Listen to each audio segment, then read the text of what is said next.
Hey, what's up YouTube? This is Desert Fox bringing you another StarCraft cast. Now, I said I was going to cast a Terran vs Protoss in my last video, except I decided to cast a Terran vs Zerg because I played against this guy and he was really chill about everything. And I decided to cast this game because he was so nice to me. And that's what I do. I mean, you meet nice people in the ladder, you friendless them, and then you cast games about them, and it's all good. It's all for the greater good. And so now we're just chatting away like good StarCraft players. And now I'm going to talk a bit about this build.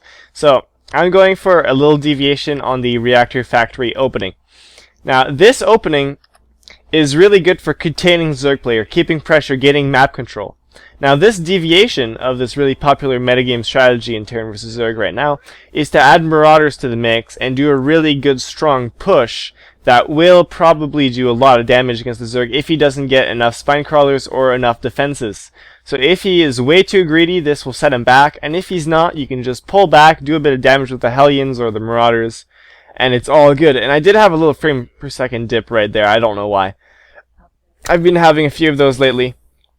So yeah, so basically you still get 12 barracks, 13 refinery, 15 orbital, 18 factory, and then switch the reactor over from this barracks on top of this factory. Now, for this to work, you need to get 3 Marines first, which I did not do, and it's just a better timing. You get later Hellions, but that's okay. So you get 3 Marines out, you get a faster command center, and then you do a small push with 3 Marines and the scouting SCV. You just like bring back the scouting SCV to the watchtower, and then you group him up with the Marines. This is the build that I saw on Team Liquid, and I tried it out a few times, and it's actually really potent. You do a few pokes and prods with 3 Marines and 1 SCV, puts them on the defensive, and then push with a few Hellions and Marauders, get concussive shells, and it's all good. So now I'm putting my expansion down. I'm scouting with my first Hellion, and I get a bit of scouting information. He went for a lot of Zerglings, and in the early game that is a lot of Zerglings. You only need to make like 4 for scouting purposes, and the rest should be drones. And I did see this Evo Chamber and 1 Spine Crawler, so I do know that he's preparing for a late game strategy, getting that Evo Chamber, and I assume that he's going for Mutalisk, because Mutalisks are only good with Lings, and Lings are only good if you upgrade them.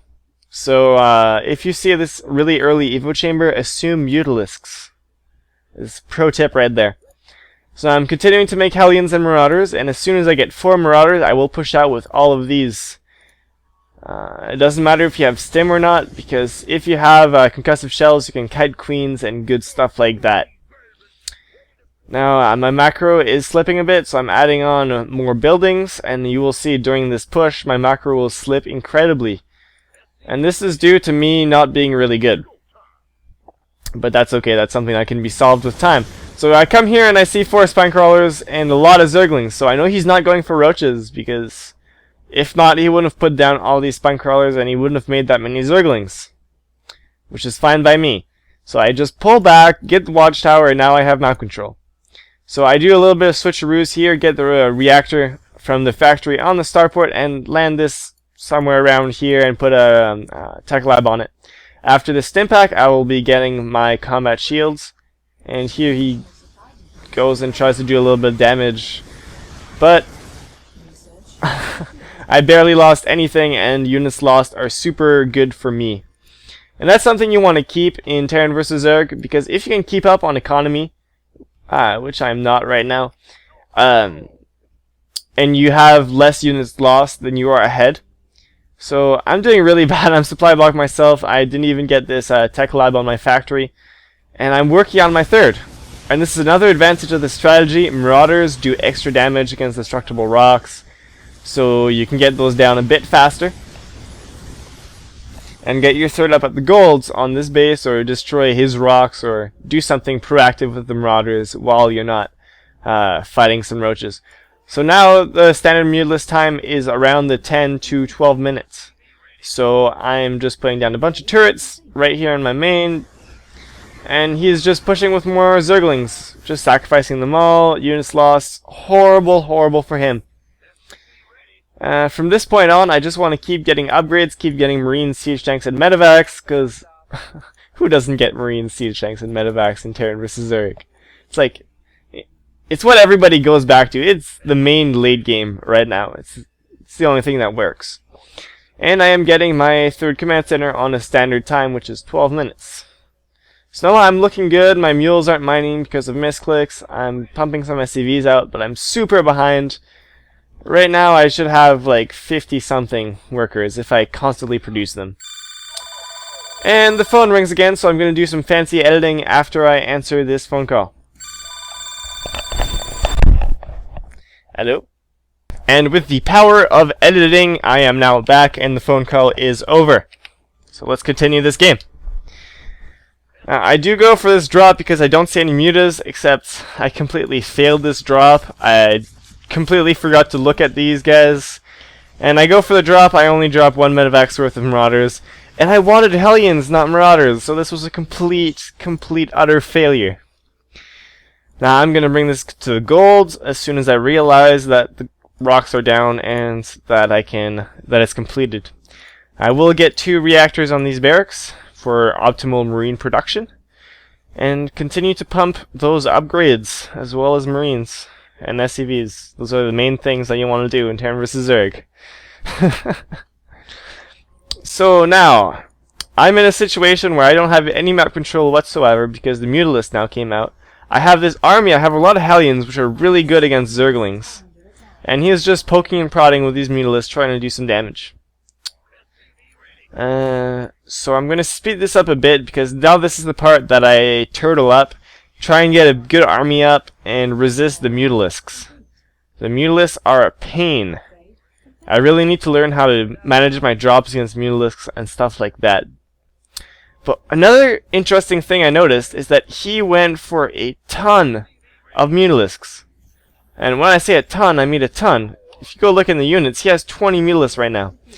And if you're going against a Terran, getting that many Mutalisks is generally a bad idea because they will melt to Marines. And if you get Thors, they will melt even faster. So I would suggest to stay at around 15 Mutalisks. Any more than that is excessive. And yeah, because they will just die. I don't know what I did here. I stimmed them and then I ran them all the way here when I saw the Mutalisks. So I lost a bit of time there. And now I'm running them back down here because I think he's going to attack here. I'm really confused as to his Mutalisk positioning, but they're just here. And now they run into all my guys. Pick off a medevac. That's not good. So right now I'm sitting on a lot of money. I didn't macro well. I was supply blocked, so I built a ton of supply depots and supply dropped. I know I supply drop. It's a really bad habit. I have to stop it. And I don't think I have no, I don't. No, I only have one guy on that geyser. So I'm not having optimal gas, so I'm not getting my good upgrades right now. And now he's pushing and prodding again, and now he goes for this big push with a ton of banelings that just crash into all my mineral. Ooh, that doesn't look good. But I need to do that in slow-mo because it's pretty damn cool. And now he still has 4 banelings here, and he's just going to crash them into my command center. Honestly, I think crashing banelings into workers and command centers is really good in the short term, but in the long term, you're losing army.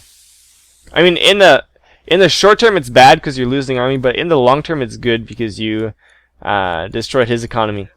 So now I'm going here to take out the third, and I do a really big mistake in a few seconds. I forget to look at all my Marines, and I see all these banelings morphing, but I just completely forgot to look at my Marines, and here they are all clumped up, pushing ahead of my siege tanks, and oh, that's ugly. And that was a really nice baneling hit. Bad on my part, I wasn't looking, so keep looking at your Marines and always spread them. Send a little group in front of everything else. And the other interesting thing I noticed during this push, other than denying his base, is that he just kept making Mutalisks. He has a ton of Mutalisks. I could seriously just mass Marines right now and A-move to his base and win. Because that's all he has is Mutalisks. But I don't know that, so I'm setting everything to the gold, and since this is all his army, he's going to keep harassing. Oh, that's such a big cloud of Mutalisks. And oh, that turret gets another kill before it gets destroyed. So in this situation, when you're a Terran, you want to keep all your SCVs, as many SCVs as possible, alive, and you want to just defend and try to keep some pressure on him. But I know that I destroyed this. I should throw down a scan here or try and do a drop here to see if he expanded, but turns out he didn't. So right now I'm actually really confident because I know he's on 2 base and my income is just skyrocketing, but I have a huge trust fund. So I'm getting a ton of production facilities up to dual produce tanks because tanks are awesome, and produce even more Marines because Marines are awesome as well. So now he just keeps harassing, and oh, look at those 43 workers killed on his part. I killed more units than him. I'm ahead in units lost, but oof. Okay. So I try to do another drop. It actually goes really well. With these Marines, I lose 1. I kill a spine crawler. I lose another. Actually, I don't even lose another. I kill a queen. And then I kill another spine crawler, and then he brings all his zerglings and mops this up with no problem. So now the supply count is evening up, except I forgot to build turrets at an expansion, and I'm afraid to look at it. 62 workers killed. Oh, that is not good. And again with a huge Mutalisk cloud. Mutalisks do not scale well at all with upgrades. The glaives will do almost nothing against upgraded Marines. Even if the Mutalisks are 3-3, the glaives will always do 33%, so it doesn't give a full upgrade. So yeah, Mutalisk again, Marines will always win every single time. And here I siege up my tanks before I do anything stupid. I don't want to lose all my Marines like I did in that last engagement. So what I do, I take a bit of Marines, I pop in here, destroy everything, keep most of my Marines with the siege tanks, because the Mutalisk can just swoop by from behind and pick off all my siege tanks, and I don't want that. So I'm just progressively moving up, killing overlords, killing zerglings. And from here, he just tries to do a huge baneling hit on everything. But siege tanks take care of that so easily. That wasn't perfect. My siege tanks should have been much closer, and they would have picked off all the banelings, and I probably wouldn't have lost even anything. So now that I know all his banelings died, it takes a really long time to get more banelings up. So I feel comfortable unsieging everything at once. Instead, I moved all my Marines over. I try to look if he has another base, but I see he doesn't. So that's okay. Now he's really smart with his Mutalisks, picking off my siege tanks. I'm down to 3. I had, I think, I'm down to 4. I had 7, I think, earlier. So that's pretty good. But in the units lost, he's lost way more. My army size is huge, and I've evened up that workers killed tab, killing all those workers at the expansion. So now he has no income because his main base is mined out. I still have income, sort of. But all my SCVs are dead. I have 29 left. So I'm at this stage of the game where I have a bunch of Marines. They are at 3-3 against 1-0 Mutalisks. So from here it's just GG. And that's why you always need to upgrade your Marines. They are really good. I don't think I have anything else to say. So the game's over. Have fun on ladders, guys, and yeah, enjoy your time. Oh, and on a side note, I just got a job, so that's going to be really awesome for me. Getting some income because YouTube is giving me like $1 a day about from all the ads, so it's not really good, it's not sustainable. But now that I have a job, I'll probably be getting some new gaming gear and probably get into a good routine and make more videos because now they're all staggered on when I really want to do them. So once I have a routine going, my videos will also have a routine, so I'll have set days where I will upload videos instead of I want to upload a video today or not. So yeah, have a nice day.